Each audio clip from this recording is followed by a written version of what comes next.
Tired of using Vandal and getting owned by Phantom abusers? Well, maybe it's time for you to dip your toes into the dark side, alright? We want to help those of you guys utilize the Phantom and its best case scenarios to come out on top.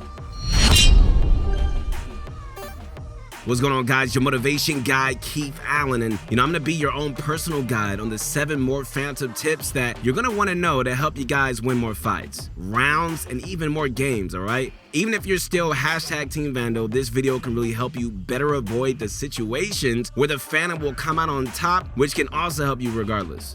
So if you've played any shooter in the past, specifically tactical shooters, we've all been told just aim and hit headshots. And a lot of the time, this tip is easier said than done. Anyways, I wanted to expand this tip one step forward and really tell you guys to be aiming at the bottom of the head, the chin. Bonus points if you can, verbally remind yourself that you can and will aim for the chin, head, and neck. Many players make the mistake of aiming at the top of the head, but because recoil control is very important, aiming at the chin will give you a higher chance of hitting subsequent shots to the head hitbox, even if your spray control is slightly off at the given time. As the bullets naturally ride up, aiming at the chin will still let the subsequent shots hit the center and the top of the head if your, spray control isn't up to par. And if you guys didn't know this, the head hitbox is actually quite large in Valorant. Any shots that land from the tip of the head to the neck will count as a headshot. So don't feel like you guys need to hit right at the top of the head or the center of the head because it all counts the same, right? So to illustrate this, we're gonna go into the practice range and really show you guys how forgiving the head hitbox is in Valorant. This isn't just specifically for Valorant either. If you guys play other shooter games, it's really likely very similar. Alright, so before we get into the rest of the Phantom tips, we got a question of the day. Alright, what do you guys think about how the current rank system works? Do you guys feel like your rank actively reflects your skill? We think that it does to some extent, however, there seems to be a lot of skill disparity in all ranks. Certain people being less skilled but higher ranked and vice versa. So not really sure what Riot will do to eventually fix these types of issues, but we think it's definitely noticeably harder to climb when some games feel plagued by boosted players or smurfs. If any of you feel the same way, let us know in the comment section, alright, so burst firing is an extremely important habit to develop, especially if you're more of a Phantom user. This is because the Phantom doesn't one-shot to the head at longer ranges, so tapping with this weapon is not ideal. Okay, on the flip side, those of you who prefer the Vandal, make sure that you're practicing your taps from ranges as they will allow you to come out on top over those Phantoms. So the best way to burst fire is to really use the timing in between each burst to strafe from side to side. This is particularly important at longer ranges because the first shot that hits the head will do 124. So tap shooting at longer ranges will always lose out to a Vandal. Burst firing allows you to take advantage of the faster fire rate of the Phantom and really gives you the chance to just double dink for a pretty much instant kill at all ranges. Instead, if you're spraying or crouching at long range, you're gonna be an easier target to hit, especially at long range. Your hitboxes are much smaller, so accuracy is king here, right?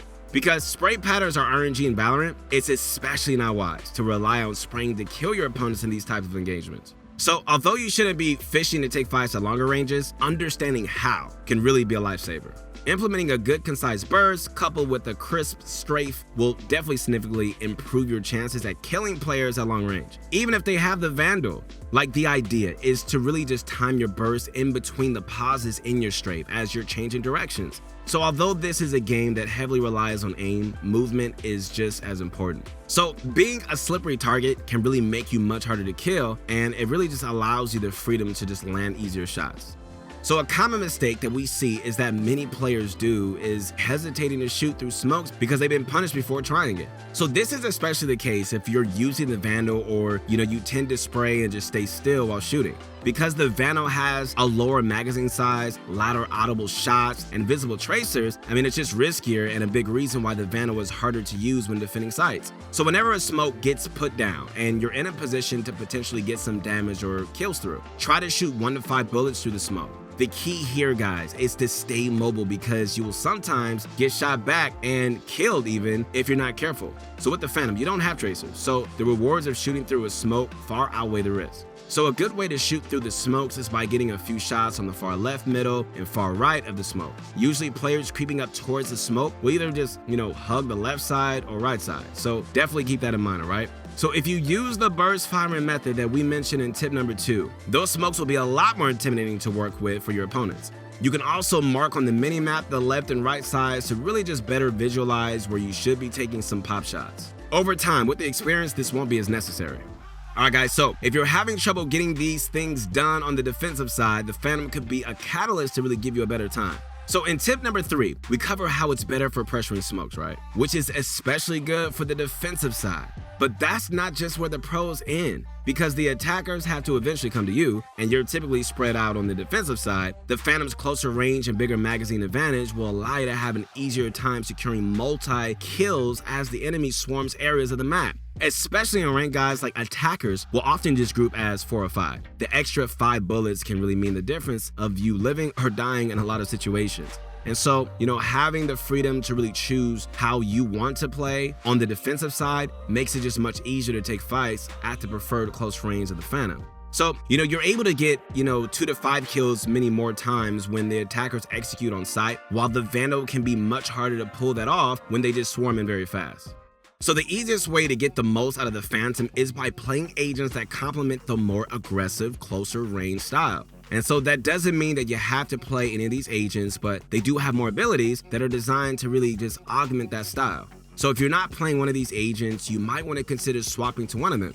The agents that complement a more aggressive in-your-face style are mostly the duelists. These are, but not limited to Jett, Reyna, Raze, and Phoenix. Like Jett and Reyna are especially great with the Phantom because you peek things very aggressively and escapes with your dash and dismiss. Raze has a lot of utility to, take away space from the enemy team to help and really just close that distance for more favorable fights. Phoenix is very much, the only hard entry fragger agent in the game with an ultimate that is designed to do that to a T.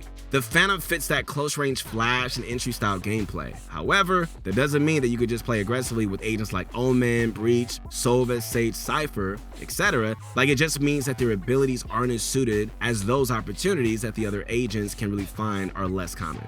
So playing one of the more inherently aggressive agents can really help you hone in better with the Phantom. But overall, it's still more important to really choose the agent that you're most comfortable with, alright?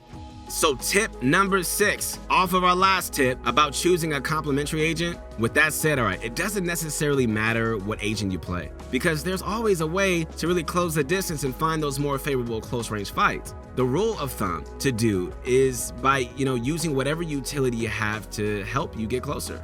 Typically speaking, this is great at the start of the round to really clear space early. There isn't a single agent in the game that doesn't have the tools to do so. You just have to get more creative and really just understand how their abilities can allow them to do so.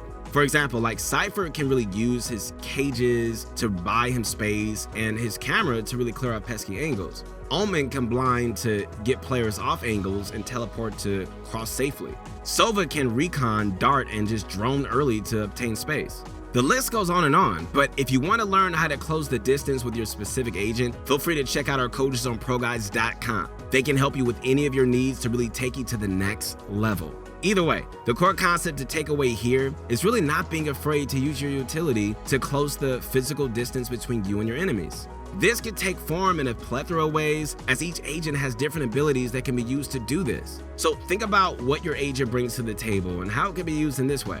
So as cliche as it is, practice does make perfect, and that's no different for Valorant. Those of you who might be constantly swapping between the Phantom and Vandal is going to definitely cause more harm than good, because each of these rifles is uniquely different. So sticking to one will yield much better results, especially if you're not playing 24/7 like the pros. Even if you prefer the Phantom on certain maps, agents, or sides, it's important to keep consistency in mind, guys. It really is. So a general way to really tell if the Phantom is right for you is by gauging if you're keener on aggression, spraying, or just playing duelist. Like if you identify with any of these indicators, it might be a sign that the Phantom is right for you. And once you figure this out, simply just sticking to it for as long as possible will give you the opportunity to really master the weapon. Bonus points if you guys are constantly just warming up with your weapon of choice as well, like practicing bursting, strafing at the range, and being comfortable controlling the spray at the Phantom without crouching is also great as well. This way, you're not habitually just crouching for the sole purpose of using it to help you spray control. Ideally, using a crouch is a form of movement to really help change your hitbox, so the enemy will have to further adjust their aim to adapt to your head,